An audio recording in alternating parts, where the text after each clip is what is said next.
The National Weather Service in Tallahassee has issued a severe thunderstorm warning for central Calhoun County in Florida, northwestern Liberty County in Big Bend, Florida, until 3:15 p.m. Eastern Daylight Time or 2:15 p.m. Central Daylight Time. At 2:38 p.m. Eastern Daylight Time or 1:38 p.m. Central Daylight Time, a severe thunderstorm was located 8 miles southwest of Blountstown, moving northeast at 60 miles per hour. Hazard, quarter-size hail. Source, radar indicated. Impact, damage to vehicles is expected.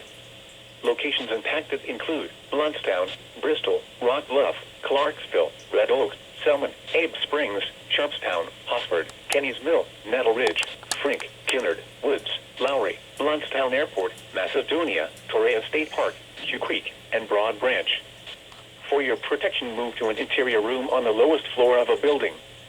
Repeating, a severe thunderstorm warning has been issued until 2:15 p.m. Central Daylight Time or 3:15 p.m. Eastern Daylight Time for the following counties in Florida: Calhoun and Liberty.